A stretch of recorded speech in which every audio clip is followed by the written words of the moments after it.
Votes already cast. Lines were still long at many polling places across the state. News Center Maine's Jackie Mundry and Sam Rogers are at two of those places this evening. Jackie, we're going to start with you tonight in Lewiston. Hey guys, yeah, no lines actually here in Lewiston right now, and it sounds like there haven't been all day. As you can see, they have the barriers up just in case, that after dinner rush, or after work rush rather, picks up, but no lines just yet. But here in Lewiston and across the state, COVID-19 restrictions are certainly in place. These are the same restrictions that were in place over the summer for the primary. Secretary of State Matt Dunlap told us yesterday there was not an increase in infection after the primary, so they're sticking with the same measures in place today, including encouraging people to wear their masks. It's most people are wearing masks. I've only been to 2 or 3 polling stations, and I've only seen 1 or 2 people without masks. And our direction to the towns is that people have a fundamental right to vote. We can't turn them away if they're not wearing a mask. That's why we provide personal protective equipment to all the poll workers, which they are required to use. And that includes the plexiglass barriers, the single-use pens, the social distancing guidelines. So if you haven't gotten out to vote yet, put your mask on and head to your local polling places. It's important to note that if you are in line at 8 p.m., you can still vote no matter how long that line takes. But slow and steady here in Lewiston, like I said, and that seems to be the theme at some of the places across the state. News Center Maine's Sam Rogers tells us more on that from Bangor. Hey, Sam, what's going on? Yeah, Jackie, slow and steady is a great way to define what's been happening here at the Cross Insurance Center in Bangor, which is the only polling location in the city. Now, as you can see behind me, the A through L last names are voting on the floor that normally looks like a basketball court hosting the University of Maine games, and the M through Z voters are voting in the conference space on the other side of the building. Now, Lisa Goodwin is the city clerk of Bangor and says that normally in the city, 16,000 residents vote in presidential elections, but there's already been more than 12,000 absentee ballots turned in already, which is resulting in no issues in lines or crowds. Now, Secretary of State Matt Dunlap has been a busy man today. He was just here in Bangor a few minutes ago and says that the focus on absentee ballots is by design, just to keep people away from the polling locations because of this COVID-19 pandemic. And a few young voters here in Bangor did vote in 2016, but they say this year, this election is different. Well, this election is a lot more important with all the issues we're having, just in general with this country. And I just feel like it's more important to vote. It just feels like there's a lot of stuff going on right now, and I feel like every vote just really counts. Now, the only big issue, if you want to call it that, is there are no I voted stickers available for voters here at the Cross Insurance Center. That is to reduce a point of contact and touching between voters at the polls. But Pat, we are 2 hours away until the until the polls close here in Maine. So if you haven't done so already, mask up and get out there and vote. All right, Sam Rogers, thank you. Now, one of the major races that is getting people to the polls is also the most expensive one in Maine history. And that's the one that pits Republican incumbent Susan Collins in the political fight of her career against Democratic challenger Sarah Gideon. We have crews at both of their campaign headquarters, one decidedly warmer than the other. Rob Caldwell is at the chillier one, Susan Collins' outdoor headquarters in Bangor. Rob, it makes sense a girl from the county would want to have everyone outside in the elements. She might not object to these temperatures, but I'll tell you, I didn't grow up in the county, and I'm not exactly loving it. There's a certain irony here, Pat, though. The most expensive political race ever in Maine. By far, about $125 million will be spent by Susan Collins, Sarah Gideon, and their allies on both sides. $125 million. And for the Collins campaign, it comes to an end in a hotel parking lot near the Bangor Mall. It's all because of the pandemic, of course. Senator Collins started her day in Caribou, her hometown. She came down, made stops in Presque Isle, Washburn, and Mars Hill, and then booked on down to Bangor. She's at home now. She'll be here at the hotel later in the evening as the returns start to come in. What do we expect out of this race? Nobody knows. This one is too close to call. The polling has been very close all along, although it's important to keep in mind that not one poll has shown Susan Collins in the lead. The Collins people tell me that they ended their polling on Friday and they showed a dead heat. So we'll be here as the results start to come in. Let's check in with the Gideon campaign now. Amanda Hill is there in Portland. Amanda? Rob, I feel a little guilty being inside the Westin Hotel here in Portland while you're outside. It's actually a little bit toasty in here. But we know a lot about Senator Susan Collins. Sarah Gideon, though, has spent 8 years in the House of Representatives in Maine, 4 of those as Speaker of the House. She announced her candidacy in June of 2019, and within the first week of that announcement, she raised $1 million. And as you mentioned, that money just kept pouring in. Now, all day, Gideon has been stopping into polling locations in Bangor, Bath, Freeport, and Portland. She told us she felt the enthusiasm of a lot of the voters today. Now, last night she wrapped up her 40th supper with Sarah. All year long, she has traveled the state, hoping to show, despite having only lived in Maine for 16 years, she knows the people in all corners of this state. Now, Senator Collins herself has pointed out Gideon is from Rhode Island, and there had been concern about whether a representative who lives in southern Maine really understands the issues that plague the rest of the state. Northern Maine, central Maine, down east, there are stark differences, as we know, and Mainers outside of the greater Portland area are very aware of that. However, her supporters say that her experience as Speaker of the Maine House has really made her aware of the issues affecting all Mainers. So we'll see where this vote goes tonight. For now, we are live in Portland. I'm News Center's Amanda Hill. Back to you guys. All right, Amanda, thank you so much. The other national races are for representatives for both of Maine's congressional districts. In the 1st District, incumbent Democrat Shelley Pingree is being challenged by Republican Jay Allen, a political newcomer.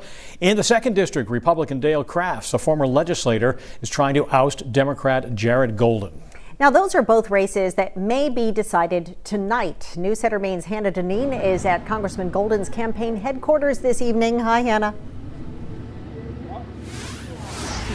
Hi, Cindy. Well, Congressman Jared Golden spending the evening here at his campaign headquarters in Lewiston after the campaign canceled a planned staff event at a local brewery because of the spike in COVID-19 cases across the state. But his campaign, they tell me that Jared Golden has been crisscrossing the district over the past few days.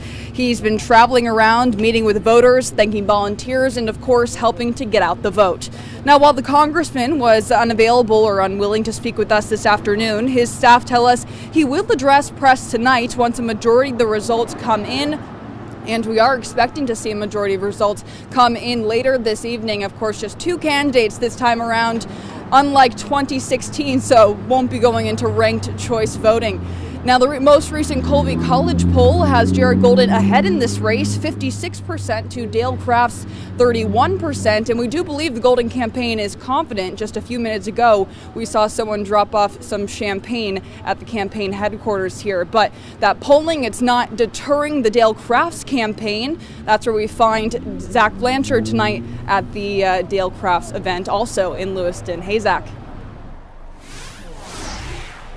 Hey, Hannah, yeah, that poll showing some tough odds for Crafts, who is really banking on the success of President Trump here in Maine's 2nd District tonight. Both the Crafts campaign as well as the Maine GOP Trump Victory campaign holding an event inside here at the Ramada in Lewiston. Now, Crafts, a former state rep, is hoping his message in defense of the Constitution, the Second Amendment, and freedom in the wake of COVID-19 restrictions resonates with voters. Now, throughout the last few months, he has been to all the events with the Trump campaign and surrogates like Vice President Mike Pence and even Donald Trump Jr. He's also close with the Maine GOP leaders, including former Governor Paul LePage and the man who once held this seat, Bruce Poliquin. 2 years ago, you might remember, Poliquin lost the seat to Golden in a ranked choice runoff. Now, that won't be in play this time around, as Hannah said. And despite the polls, Kraft says he is expecting a quote-unquote red wave in the 2nd District tonight, saying the polls are just wrong. Another factor here, tonight's event is indoors, unlike Golden canceling his plans. They're on tonight here starting at 8 o'clock. So we'll see how those COVID-19 restrictions are followed. Guys. All right, Zach, thank you so much. We have more election coverage coming up in this half hour, including a new high-tech tool to monitor election returns. But when we come back, some other news of the day.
In other news today, another day, another record number of new COVID-19 cases in Maine. The Maine CDC reports 127 new cases of COVID-19 over 24 hours. There are no additional deaths to report. The total number of cases since the pandemic began is approaching 7,000. And right now, 1,146 of those cases are active. That is also a record. Meantime, the COVID-19 outbreak at the Maine Correctional Facility in Windham is growing. 81 total cases are being reported now, 72 of them inmates, 9 staff members. Most of the inmates are asymptomatic. They had been housed in 2 different units, but they will now stay together in 1. State police have identified the couple found dead in their apartment in Richmond yesterday. Dana Schulman and Robin Bowler lived in an apartment above the Napa Auto Parts store on Main Street. Officers were making a welfare check late yesterday morning when they discovered the bodies. The medical examiner will be performing autopsies to determine the cause of death. Police say there is no threat to the community. John Williams, the man convicted of killing Sheriff's Deputy Eugene Cole, will not be getting a new trial. The Maine Supreme Court today denied his appeal. Williams was convicted in June of last year and sentenced to life in prison several months later. Cole was shot and killed while trying to arrest Williams on drug charges in Cole's hometown of Norridgewalk in April of 2018. That incident sparked one of the largest manhunts in state history. Williams' lawyers filed an appeal on several grounds, including a claim that reenactment of the crime was prejudicial. More Voice of the Voter coverage and Keith's forecast when we come back.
Throughout this evening, News Center Maine is going to be following the election results in real time. News Center Maine's Clay Gordon joins us now with more on how we're able to follow the numbers tonight. Clay? Hey, Pat and Cindy. Yeah, we'll be seeing live numbers as soon as precincts across Maine and the country start reporting them. The earliest polls that are closing across the country at 7 p.m. here in Maine is 8, so we got a little bit of time. But here's what we're going to be watching. This is the race for the president here. As you can see, Maine with 4 electoral votes. And here's the candidates, all 5 of them on the ballot here in Maine. But check this out, too. We're going to be able to go to the electoral votes across the country on this map as well. So we'll be talking about this. And everything is in a dark shade of gray right now. However, that is going to change to shades of red and blue and even purple in some cases, where the race is very tight in some states. We will get to that shortly. But now we're going to be focusing on the hotly contested Senate race between incumbent Susan Collins and Sarah Gideon. Now, this race could be followed by in county here in Maine. So we could go by county, looking at the Congressional District 2 as well as, Congressional District 1 to see how they are voting for this. But this is interesting because this is supposed to be a really tight race. So this could go to ranked choice. So these independent candidates could play a major factor in this as well. And why we're so focused on this is because this controls the balance of the Senate. As you can see, 30 Senate Republicans and 35 Senate Democrats. They're already not up for election. These are where we're going to be watching these Senate seats here. And as you can see, Maine right on the middle of that line there. So we're going to be following this. We'll have a lot more to explain. And as always, you can follow me on Twitter, Facebook, and Instagram at Clay Gordon News, and I'll show you how your county is looking. All right, let's head over to Sam. Hey, Sam. Hey there, I am in Charleston this evening, which in 2016 was ranked one of the Trumpiest towns in Maine. I believe it was the Trumpiest town in Maine. Coming to see if they're still feeling that way 4 years later. And I think we have to wait, obviously, for the official balance to be counted. But right now, it's still ranking up there. And the people in this town wear that title like a badge of honor. For some of the people we spoke to, it's his policies, not his politics, that have continued to impress them, admitting that President Trump hasn't always been elegant with his words over the past 4 years, but they do feel that he's kept his promises. Barry Higgins, a fifth-generation farmer in the area, says he and other business owners fear about their place at the table with a different administration in charge. Another family said they cast their votes for President Trump because they truly believe he's paving the way for a better future for their kids. Now, at last check, they've surpassed how many ballots they received in 2016 here in Charleston. They've now received 724 total. 447 of those are in person. People are still coming in the door, so we do still have a couple hours for people to come in and vote, but we should know sooner rather than later where Charleston will land on that Trumpiest map. Pat and Cindy.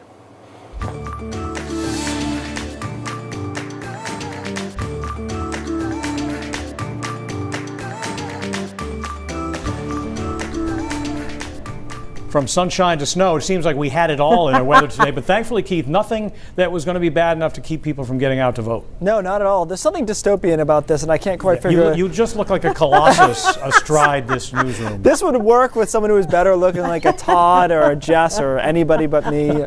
We're stuck with you. Let's just get off it. High temperatures today, only in the 30s. It was not a very friendly day to be outside. But as Pat mentioned, not enough to tilt the balance and say that they would deter turnout in any way, I wouldn't think. High temperature average is 52, so obviously squarely below that. We had some light snow and snow shower activity. Through about the middle of the day, it has dwindled to almost nothing now, just banking up into the highest terrain of New Hampshire and western parts of Oxford County. So we're done with that. Tonight will be clear but cold. Temperatures in the 20s. Some of us will be in the teens by early tomorrow morning. And tomorrow is a transition day as a warm front slowly starts to work through. You won't really see it on radar. There isn't a lot of precipitation with it, but there'll be clouds. And so we end up with a lot of clouds in the morning, more sunshine in the afternoon, especially over southern Maine. But this front is kind of worth waiting for, because once it gets to our north on Wednesday night, it totally flips our pattern for Thursday. And by Thursday afternoon, temperatures easily in the upper 50s, some of us in the low to mid 60s under mostly sunny skies. And that won't be a one-day thing. We stay mild for Friday, Saturday, Sunday, Monday, into about mid next week. You don't have to know a ton about weather, just look at the colors here. We're in a trough right now, a pretty deep one. That's how we ended up below average. But watch this ridging, the warmth building in. It kind of pushes in on Thursday and stays around on Friday, Saturday, Sunday. Monday it's still there, Tuesday it's probably still there, and the European model gives us Wednesday as well before we go back to reality, and you can see there's another trough waiting to the west. But that will buy us about a week of above average temperatures. Average high about 52. Most of us will be 10 to 15 degrees above that straight through the weekend. And we'll do that, by the way, with a decent amount of sunshine. Not total sunshine, but certainly not much in the way of precipitation. Nothing really on the forecast at all. Maybe an isolated mountain sprinkle on Sunday. I didn't even bother putting it in. Weekend looks great, guys. Temperatures in the mid and upper 60s. And again, a few of us will sneak out a 70 here and there probably by early next week. Wow. That's wild for November. It's exciting. Yes. Thank you, Keith. We'll be back with more Voice of the Voter coverage after this.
Polls across Maine will be closing at 8 o'clock in just over 90 minutes from now. And if you happen to be at your polling place and you snapped a picture, don't forget to share it with us by using the Near Me section of our mobile app. You can join in on the conversation. Your photos may even end up on the air. And if you think you're too old to try things like taking a selfie at a polling place, the woman you're about to meet proves you are never too old. When Don Carrigan showed up at a polling place in Wiscasset this morning, he came across a woman named Laurie Morrill who told him something that took him aback. This is the first time you've ever voted? It's the first time I've ever registered and voted. Why now? There's a lot going on out there, and my grandson's turning 10, and he told me when he went to school yesterday morning that I had to come and register to vote.